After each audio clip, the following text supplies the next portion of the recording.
पहला अध्याय अर्जुन विषाद योग। भगवान श्री कृष्ण ने अर्जुन को निमित्त बनाकर समस्त विश्व को गीता के रूप में जो महान उपदेश दिया है, यह अध्याय उसकी प्रस्तावना रूप है। उसमें दोनों पक्ष के प्रमुख योद्धाओं के नाम गिनाने के बाद मुख्य रूप से अर्जुन को कुटुंबनाश की आशंका से उत्पन्न हुए मोहजनित विषाद का वर्णन है। धृतराष्ट्र बोले, हे संजय, धर्मभूमि कुरुक्षेत्र में एकत्रित युद्ध की इच्छा वाले मेरे पांडु के पुत्रों ने क्या किया। संजय बोले, उस समय राजा दुर्योधन ने व्यूहरचनायुक्त पांडवों की सेना को देखकर और द्रोणाचार्य के पास जाकर यह वचन कहा है, हे आचार्य, आपके बुद्धिमान शिष्य द्रुपद पुत्र धृष्टद्युम्न के द्वारा व्यूहाकार खड़ी की हुई पांडुपुत्रों की इस बड़ी भारी सेना को देखिए। इस सेना में बड़े बड़े धनुषों वाले तथा युद्ध में भीम और अर्जुन के समान शूरवीर सात्यकी और विराट तथा महारथी राजा द्रुपद, धृष्टकेतु और चेकितान तथा बलवान काशीराज, पुरुजित, कुंतीभोज और मनुष्यों में श्रेष्ठ शैव्य, पराक्रमी, युधामन्यु तथा बलवान उत्तमौजा, सुभद्रा पुत्र अभिमन्यु और द्रौपदी के पांचों पुत्र, ये सभी महारथी हैं।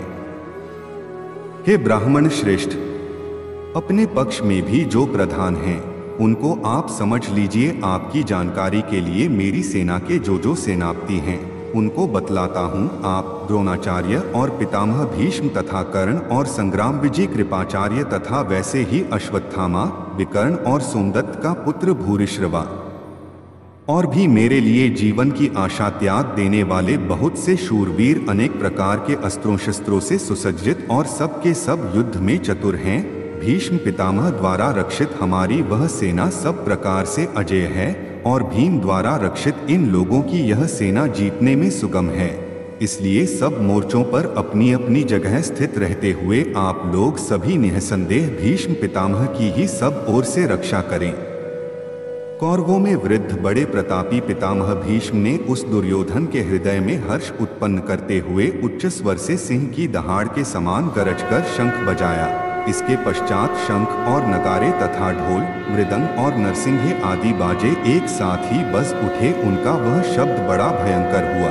इसके अनंतर सफेद घोड़ों से युक्त उत्तम रथ में बैठे हुए श्री कृष्ण महाराज और अर्जुन ने भी अलौकिक शंख बजाए। श्री कृष्ण महाराज ने पांचजन्य नामक, अर्जुन ने देवदत्त नामक और भयानक कर्म वाले भीमसेन ने पौंड्र नामक महाशंख बजाया। कुंती पुत्र राजा युधिष्ठिर ने अनंत विजय नामक और नकुल तथा सहदेव ने सुघोष और मणिपुष्पक नामक शंख बजाए। श्रेष्ठ धनुष वाले काशीराज और महारथी शिखंडी और धृष्टद्युम्न तथा राजा विराट और अजय सात्यकी, राजा द्रुपद और द्रौपदी के पांचों पुत्र और बड़ी भुजा वाले सुभद्रा पुत्र अभिमन्यु, इन सभी ने, हे राजन, सब ओर से अलग अलग शंख बजाए और उस भयानक शब्द ने आकाश और पृथ्वी को भी गुंजाते हुए धार्तराष्ट्रों के अर्थात आपके पक्ष वालों के हृदय विदीर्ण कर दिए। हे राजन, इसके बाद कपिध्वज अर्जुन ने मोर्चा बांधकर डटे हुए धृतराष्ट्र संबंधियों को देखकर उस शस्त्र चलाने की तैयारी के समय धनुष उठाकर ऋषिकेश श्री कृष्ण महाराज से यह वचन कहा है, हे अच्युत, मेरे रथ को दोनों सेनाओं के बीच में खड़ा कीजिए और जब तक कि मैं युद्ध क्षेत्र में डटे हुए युद्ध के अभिलाषी इन विपक्षी योद्धाओं को भली प्रकार देख न लूं कि इस युद्धरूप व्यापार में मुझे किन किन के साथ युद्ध करना योग्य है, तब तक उसे खड़ा रखिए। दुर्बुद्धि दुर्योधन का युद्ध में हित चाहने वाले जो ये राजा लोग इस सेना में आए हैं, इन युद्ध करने वालों को मैं देखूंगा। संजय बोले, हे धृतराष्ट्र, अर्जुन द्वारा इस प्रकार कहे हुए महाराज श्री कृष्णचंद्र ने दोनों सेनाओं के बीच में भीष्म और द्रोणाचार्य के सामने तथा संपूर्ण राजाओं के सामने उत्तम रथ को खड़ा करके इस प्रकार कहा कि हे पार्थ, युद्ध के लिए जुटे हुए इन कौरवों को देख। इसके बाद पृथापुत्र अर्जुन ने उन दोनों सेनाओं में स्थित ताऊ चाचों को, दादों परदादों को, गुरुओं को, मामाओं को, भाइयों को, पुत्रों को, पौत्रों को तथा मित्रों को, ससुरों को और सुहृदों को भी देखा। उन उपस्थित संपूर्ण बंधुओं को देखकर वे कुंती पुत्र अर्जुन अत्यंत करुणा से युक्त होकर शोक करते हुए यह वचन बोले। अर्जुन बोले, हे कृष्ण, युद्ध क्षेत्र में डटे हुए युद्ध के अभिलाषी इस स्वजन समुदाय को देखकर मेरे अंग शिथिल हुए जा रहे हैं और मुख सूखा जा रहा है तथा मेरे शरीर में कंप और रोमांच हो रहा है। हाथ से गांडीव धनुष गिर रहा है और त्वचा भी बहुत जल रही है तथा मेरा मन भ्रमित हो रहा है, इसलिए मैं खड़ा रहने को भी समर्थ नहीं हूँ। हे केशव, मैं लक्षणों को भी विपरीत देख रहा हूँ तथा युद्ध में स्वजन समुदाय को मारकर कल्याण भी नहीं देखता। हे कृष्ण, मैं न तो विजय चाहता हूँ और न राज्य तथा सुखों को ही। हे गोविंद, हमें ऐसे राज्य से क्या प्रयोजन है अथवा ऐसे भोगों से और जीवन से भी क्या लाभ है। हमें जिनके लिए राज्य, भोग और सुखादि अभीष्ट हैं, वे ही ये सब धन और जीवन की आशा को त्याग कर युद्ध में खड़े हैं। गुरुजन, ताऊ चाचे, लड़के और उसी प्रकार दादे, मामे, ससुर, पौत्र, साले तथा और भी संबंधी लोग हैं। हे मधुसूदन, मुझे मारने पर भी अथवा तीनों लोकों के राज्य के लिए भी मैं इन सबको मारना नहीं चाहता। फिर पृथ्वी के लिए तो कहना ही क्या। हे जनार्दन, धृतराष्ट्र के पुत्रों को मारकर हमें क्या प्रसन्नता होगी।